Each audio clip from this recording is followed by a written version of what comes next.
Donc il y a la génération, Y, et puis il y a la génération des anciens que nous sommes. Et là, j'ai une conviction très forte, c'est que la génération des anciens, elle est peut-être plus proche du chêne que du roseau, mais elle a l'expérience. Les jeunes, ils ont la souplesse du roseau, ils ont la vivacité, ils ont la vélocité, ils ont un tonus incroyable, mais ils n'ont pas l'expérience. Les deux assemblés font une communauté de qualité absolument incroyable. Les entreprises devraient systématiquement, quand elles embauchent un jeune, garder un ancien.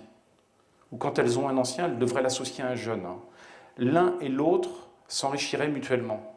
Moi, je m'enrichis énormément de mes anciens, de mes aînés que je rencontre dans des groupes sociaux comme Sinov, et je m'enrichis autant des jeunes, même si de temps en temps il y a la contradiction qui est un peu à fleur et moucheté.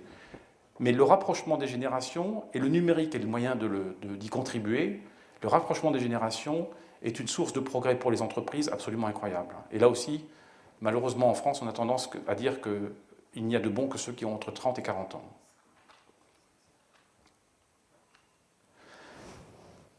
Un élément qui est important concernant l'intergénération, c'est aussi la notion d'apprentissage. Alors vous me direz pourquoi je parle de l'apprentissage alors qu'on est dans le numérique. Parce que le numérique permet le rapprochement des générations, permet le partage. Quand vous discutez avec quelqu'un sur un réseau social, vous vous fichez de son âge. Ce qui vous intéresse, c'est sa compétence. Moi, l'autre jour, j'étais confronté à un problème technique sur YouTube, une manipulation que je ne savais pas faire, un truc un peu particulier. Puis je passe un coup de fil à ma chère présidente Marie Pratt en lui disant « Est-ce que tu connais la solution à ce problème ?» Elle dit « Écoute, non, je vais regarder sur Internet. » Elle fait Google, elle cherche, mots-clés, crac, elle trouve. Mais tiens, je t'envoie le lien hypertexte. Voilà la solution. Il y a une vidéo.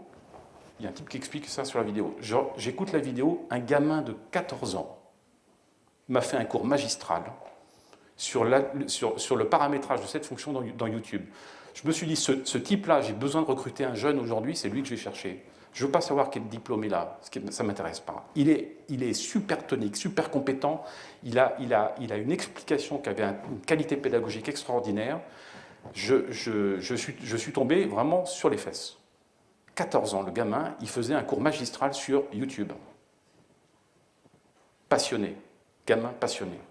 Donc, l'apprentissage est un moyen de pouvoir partager entre les jeunes et les anciens.